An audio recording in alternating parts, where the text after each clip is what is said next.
Monsieur le Président, Monsieur le Ministre, chers collègues.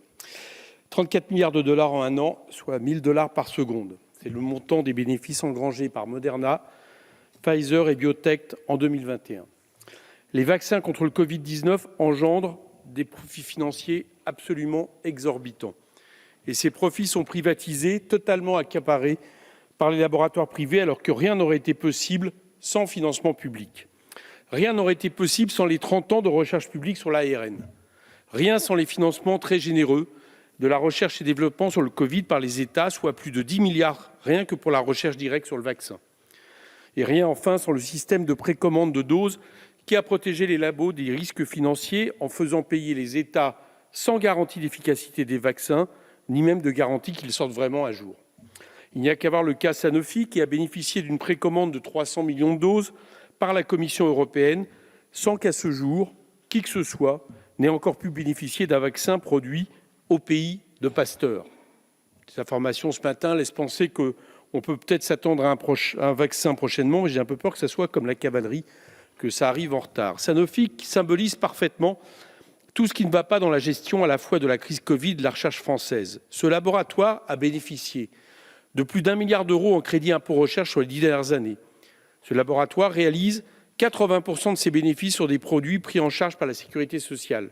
Ce laboratoire a profité de la baisse des impôts de production et du soutien de la BCE pendant le Covid. Ce laboratoire réussit l'exploit d'avoir à la fois déçu toutes les attentes concernant le vaccin, vu ses bénéfices augmenter de près de 340% en 2020, tout en fermant sans la moindre honte un de ses laboratoires en France, annonçant un plan de licenciement de 1700 salariés. Et selon des sources syndicales, le problème ne serait pas terminé. On ne peut pas continuer comme ça à financer d'aussi grands groupes privés sans imposer de conditions sociales, sans prendre en compte que ces financements mirobolants se font au détriment de la recherche publique. Je rappelle que la recherche fondamentale, notamment justement sur les variantes du Covid, a été largement freinée en France par ce manque de moyens à la recherche publique, ou plutôt cette façon de faire la recherche publique par des appels à projets qui sont obligatoirement rentables sur le court terme. Parce que le résultat de cette politique de privatisation de la recherche obsédée par le profit financier, c'est de traiter des produits nécessaires à la santé publique comme de simples marchandises. Ce n'est plus acceptable. C'est ce qu'on a fait avec les vaccins contre le Covid. Alors que ces vaccins sont considérés comme des biens communs par l'OMS, ils sont réservés par les laboratoires aux pays les plus riches, en créant carrément des jeux de concurrence tarifaire, puisque les pays qui ont payé les doses les plus chères se font livrer plus vite, comme par exemple Israël ou le Royaume-Uni.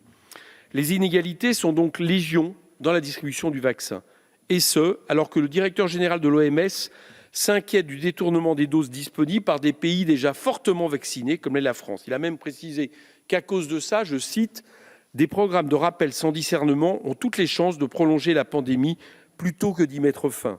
Pendant ce temps, effectivement, moins de 5% des populations des pays à bas revenus ont eu accès à une première dose, ce qui augmente par ailleurs les possibilités de mutation du virus. Face à ces inégalités et à ces marchandages indignes, il n'y a qu'une seule bonne solution, c'est la levée des brevets. Les licences obligatoires ne répondent pas à ces problèmes d'inégalité. Elles pâtissent d'une procédure trop longue et complexe. Médecins sans frontières l'a démontré. Bien sûr, simplifier leur utilisation est une bonne chose en soi, à laquelle nous ne nous opposerons pas. Mais elle n'empêche pas les laboratoires de se rémunérer sur le vaccin, voire de demander de très fortes sommes en dédommagement. Il faut donc mettre fin à cette financiarisation de la santé publique et sortir du modèle caritatif qui est d'un autre temps et qui ne fonctionne pas. Non seulement plus de 80% des doses que le G7 avait promis de redistribuer ne l'ont pas été, mais en plus, beaucoup d'entre elles n'ont pas pu être utilisées à cause des délais de conservation trop courts. C'est ainsi le cas du Nigeria, qui a été contraint d'incinérer plus d'1 million de doses récemment à cause de ça. Il est temps d'offrir enfin à tous ces pays la possibilité de l'autonomie et de la souveraineté face aux labos crapuleux et à ces logiques de charité bancale. En levant les brevets, nous leur en donnerons les moyens et permettrons de faire baisser les prix des vaccins et d'accélérer leur production en permettant aux pays les plus pauvres d'en produire également eux-mêmes. Le gouvernement a eu sur ce sujet des positions pleines de contradictions. Si Emmanuel Macron s'est d'abord opposé à la levée des brevets, puis a prétendu s'y rallier, concrètement, il n'a surtout rien fait pour la rendre possible. Résultat, l'Union européenne continue de bloquer cette proposition au sein de l'OMC, Organisation mondiale du commerce. Chers collègues, Je l'ai dit, je ne m'opposerai pas à cette résolution, mais je vous demande d'aller beaucoup plus loin, c'est urgent. Il est temps de repenser la recherche publique, de lever les brevets pour nous libérer des pressions des laboratoires, mettre fin aux inégalités vaccinales qui gangrènent les pays pauvres et mettent en péril la santé de toutes et tous, surtout que nous savons malheureusement que d'autres épidémies viendront. Merci.